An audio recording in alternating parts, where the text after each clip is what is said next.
You cannot run from a shadow by racing toward the sun. The faster you flee, the longer the dark form stretches before you, and soon the chase is indistinguishable from the trap. The more you try to escape your fear, your history, your thoughts, the more you wind yourself into their threads. This is the strange arithmetic of the psyche. Resistance multiplies what it resists, struggle tightens what it struggles against, and escape routes are not exits, but corridors that loop you back, dizzy and breathless, to the very room you were avoiding. I begin here because the habit of escape is so subtle, so socially rewarded, that we mistake it for intelligence and courage. We call it improvement, optimization, getting ahead. Yet beneath the decorations of progress, there is often a furtive movement, not toward life, but away from an imagined danger named myself. You think you must become someone else to be free, not seeing that this constant becoming is the iron cage. You imagine freedom as the absence of constraint, not realizing that your refusal to be where you are is the heaviest shackle of all. Let me speak plainly. The more you try to escape, the more you are trapped, because escape is a declaration that this moment is unlivable. When you declare the present intolerable, you divide yourself against reality, and the division engenders conflict without end. You split life into what is and what must be, and then complain that the chasm is terrifying. But who dug it? Who keeps jumping back and forth across it, exhausted, asking for a bridge? It is not that there is nothing to change, nothing to refine, nothing to heal. Of course, you build a cell to rescue yourself from a dungeon you invented in language. You become an editor with a red pen, chasing typos through your soul, and wonder why the page keeps filling with new mistakes. The page is writing itself while you frantically correct it. The music is playing, you are scolding the notes.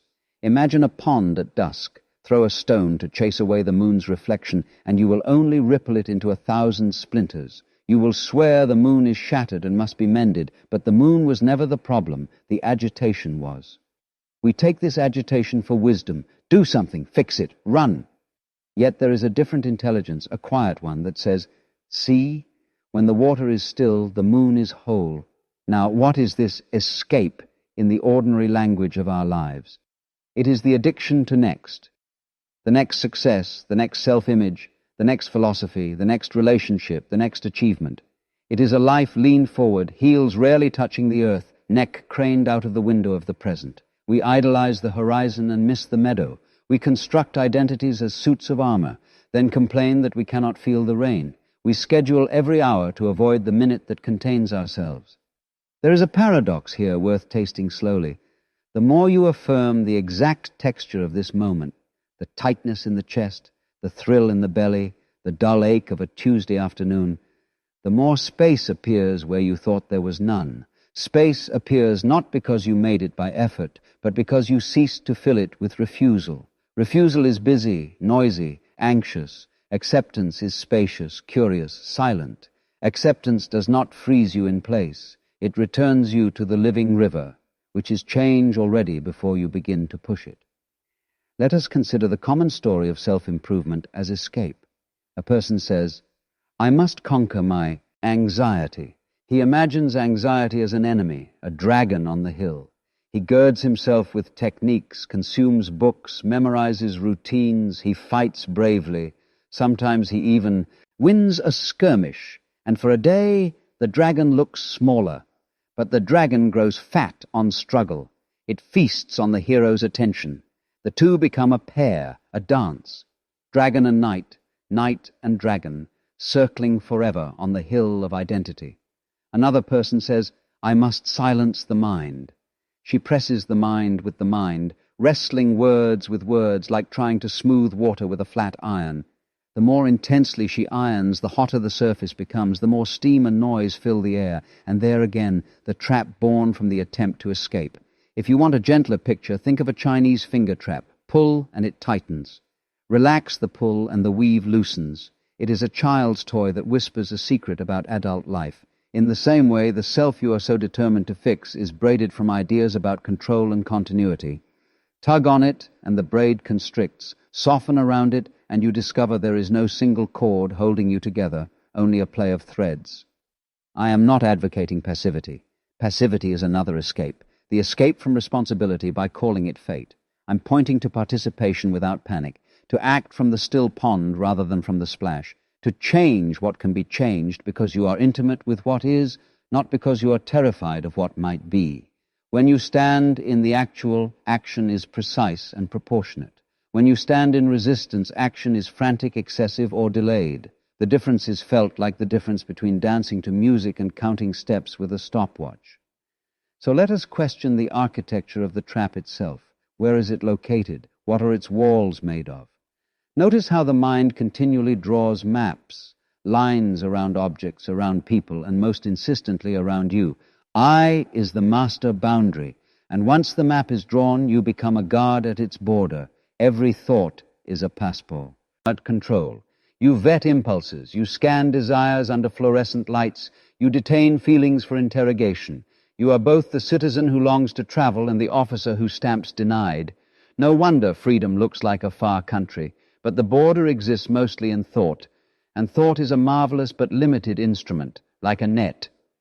A net can catch fish, it cannot catch water.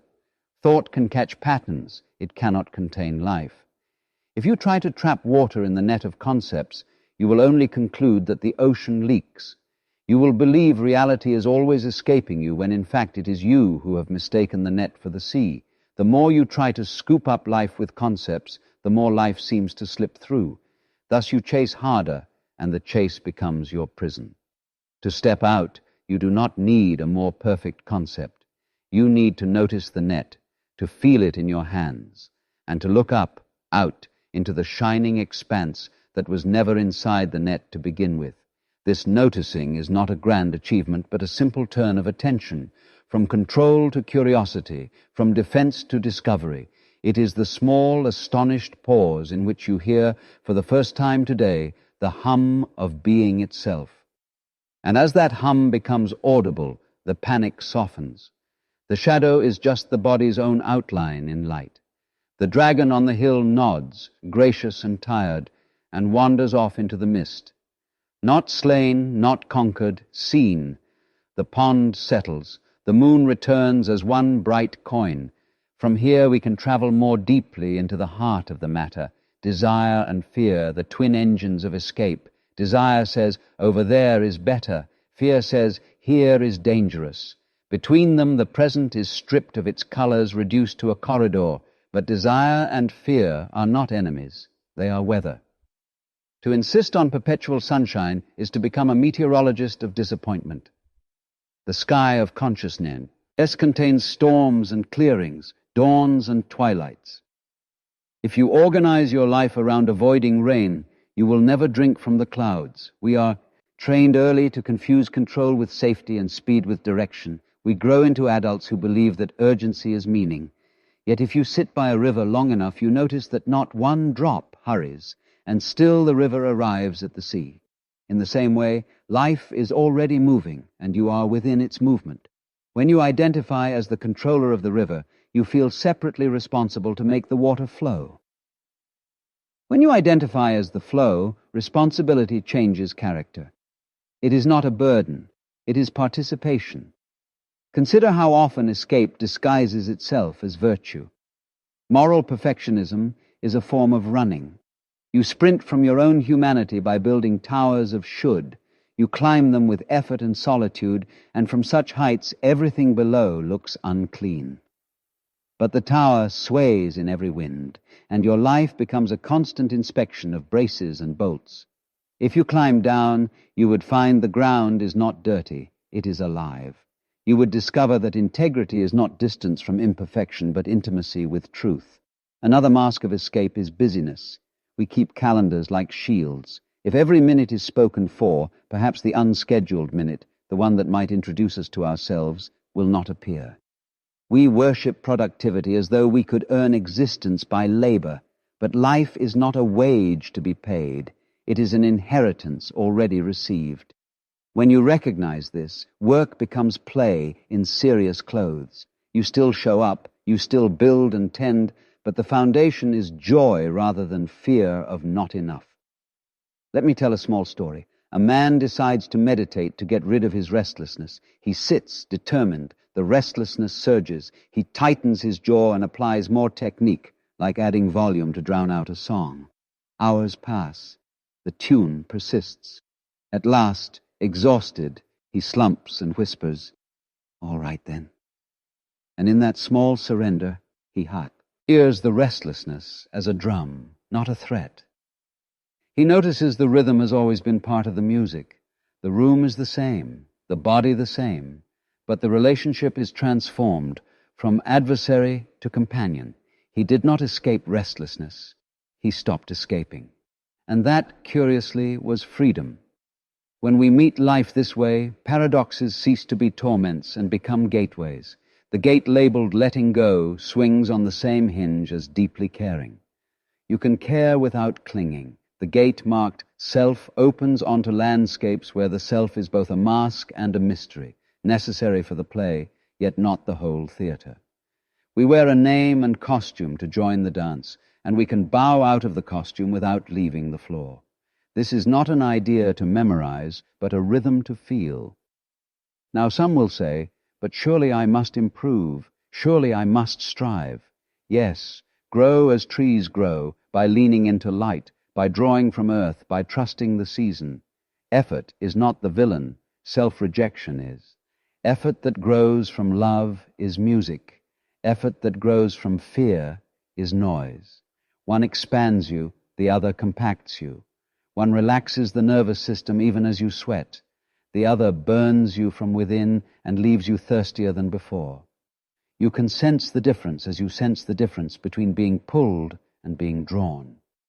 The more intimately you befriend this distinction, the more your actions take on the clarity of a mountain stream. You no longer hurl yourself down the slope of life to escape the ridge. You descend because the valley is calling and you want to taste its fruit. You no longer hammer yourself into a new shape. You heat with attention and bend with grace. Change happens as ripening, not as war. Let us touch the ego without scolding it. The ego is the useful fiction that says, "I am the center of this experience." Without it, you would not know where to send the spoon full of soup. But when the fiction tries to become the author of reality, suffering begins. The ego turns from a steward into a monarch. Then it seeks to control others, the world, the body, the mind, in order to maintain its throne. Every perceived threat becomes a reason to escape, every unfamiliar sensation a coup to be suppressed. And so the kingdom grows tense, patrolled by anxious guards. The monarch forgets that it was crowned for a festival, not an endless siege. How to restore the festival? Not by removing the ego, there is no guillotine for this king, but by seeing its role within a larger kingdom. In deep attention, you watch thoughts arise and pass like birds across a sky that neither catches nor resists them. Sometimes they sing, sometimes they screech. The sky is not improved by silencing the birds. It remains itself, wide and unbothered. When you know yourself as the sky, the birds may flock or scatter without turning into a crisis. The point is not to have only swans. It is to recognize that the sky is home to swans and crows alike. This reconnaissance of awareness changes how you relate to pain. Pain, too, is weather. It asks to be felt, not feared. Fear is the additional storm we heap upon the rain. When pain is welcomed as a messenger, it often speaks its piece and goes. When it is chased or gagged, it lingers like a guest who never enjoys the party, yet refuses to leave. We are not heroes for enduring pain.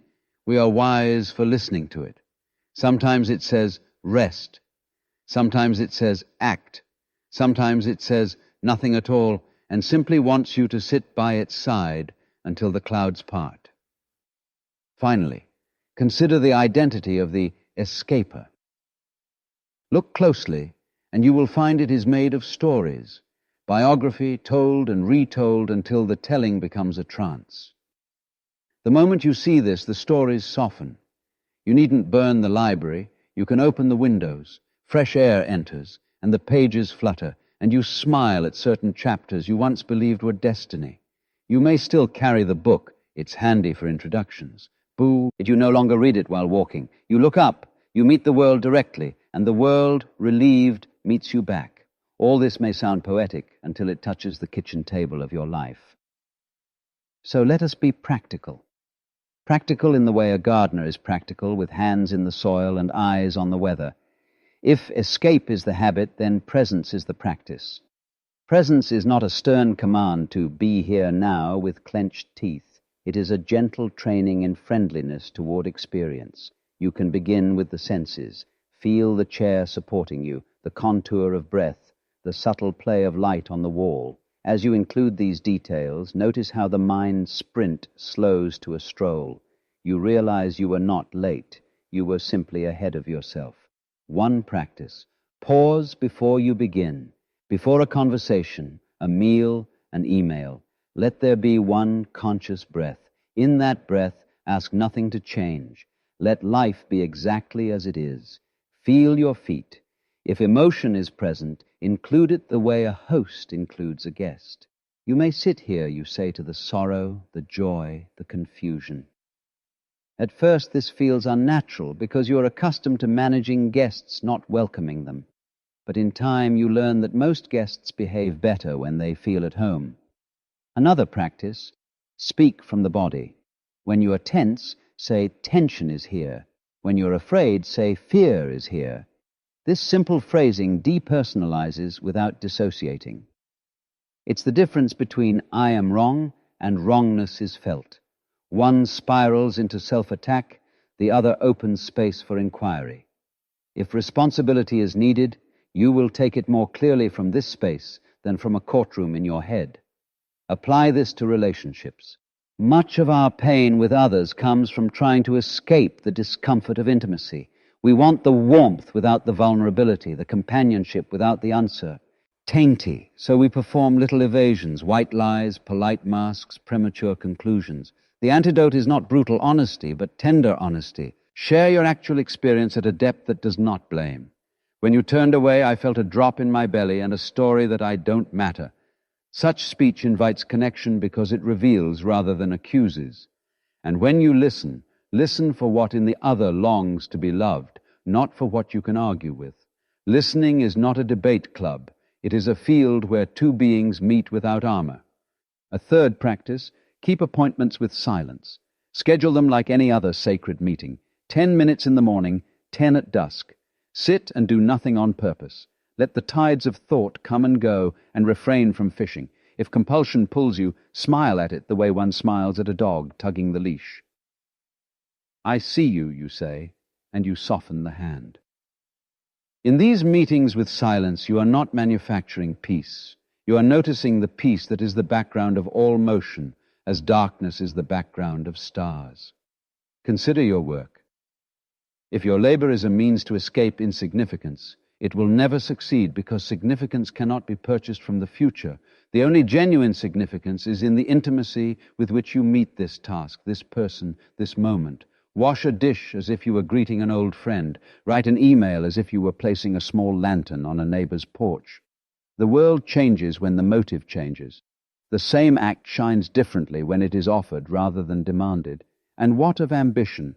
Keep it by all means, but let it ripen. Ambition that tries to escape inadequacy leads to brittle triumphs, trophies that clang in the night.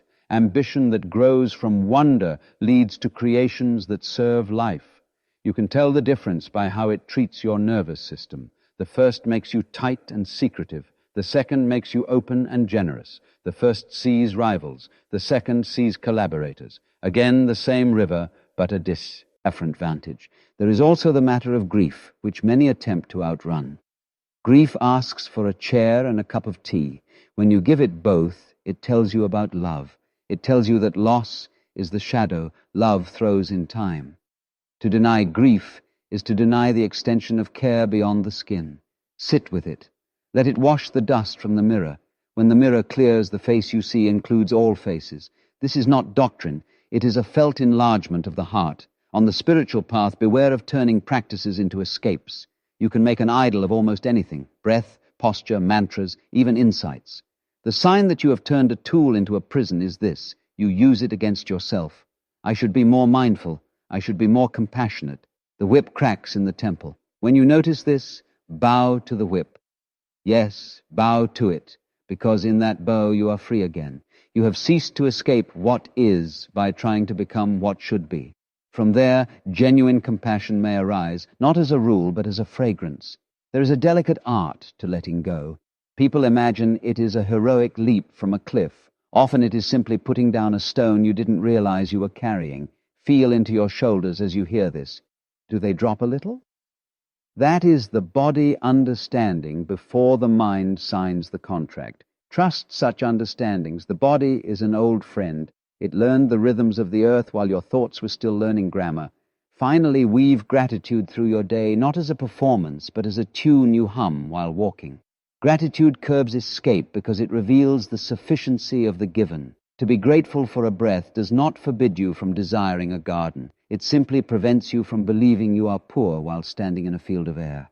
From gratitude, desires mature into invitations rather than demands. You send invitations to life, and you accept that not every guest will arrive.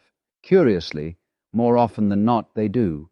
We come then to the inner turn that changes the shape of a life, recognizing yourself as awareness itself, the luminous capacity in which experience happens. This recognition dissolves the habit of escape at its source because awareness is not threatened by what it contains. A storm does not endanger the sky. When anger arises, it is a red cloud within a vastness that is not colored. When joy arrives, it is a golden cloud. The vastness is the same. To know yourself as that vastness is not to withdraw from life. It is to be the theater in which life can play fully. You are no longer a watchdog. You are the meadow. From this vantage, letting go of the ego is not an act of violence. It is like setting down a mask after the performance and smiling at its craftsmanship. You thank it for its service. Then you walk home by moonlight, feeling the cool air on your cheeks, free to be no character at all. The everyday I returns tomorrow as it should to make coffee and call friends and pay bills. But now it is a servant of the heart, not its supervisor. Transformation in this sense is not a change from one person to another. It is a change in allegiance, from fear to trust, from control to responsiveness, from escape to encounter. The world will still offer difficulties. You will still stub toes, argue, grieve. But the background hum remains, the hum of being, of yes, and that hum tunes your actions. You answer the phone differently. You pause before the unkind word. You feel the first impulse of rage, and instead of fleeing into righteousness, you breathe, and the breath reminds you that no one, including you, is a fixed thing. What then is the meaning of life? The question is often a sophisticated escape, a way of skipping the meal to discuss the menu. Life's meaning is tasted, not solved. It is the savor that arises when you meet what is here with unguarded attention. A sunrise through a dirty window, a hand on your shoulder, the comic mischief of a key. Hilled, the silence after a long cry. These are not answers. They are life tasting itself. When you stop running, the flavors return. Spiritual freedom is not the ability to avoid pain. It is the capacity to include it without losing your kindness. It is not the capacity to be forever calm. It is the skill of returning to calm without scolding yourself for having left. It is the intuition that the one who returns and the one who wandered were both movements within the same vast home. When this becomes clear, you travel lightly. You can plan and hope without being kidnapped by outcomes. You can love without turning the beloved into a possession. You can face endings without pretending to be above them. Let me offer a simple, living meditation to close. Sit as you are. Let the body arrange itself. Let the breath find its rhythm. Feel the weight of you received by the earth through the chair, through the floor. Let the exhale be a soft release, as if the earth were breathing you out just a little. Hear sounds arriving, near, far, continuous, intermittent. They do not ask for your agreement. They demonstrate a world happening by itself. Now, turn attention to the feeling of I, not the thoughts about you, but the felt sense of being. It may show up as a warmth in the chest, a spaciousness behind the eyes, a quiet glow everywhere and nowhere. Do not capture it, let it glow. Allow thoughts to pass like footsteps in a hallway. Some footsteps will pause at your door. You need not answer. If you answer, greet the visitor briefly and watch them continue down the hall. Bring to mind a difficulty, only a small one. Notice the body's first tightening, the urge to leap into solutions. Instead, soften. Whisper inwardly, you may be here.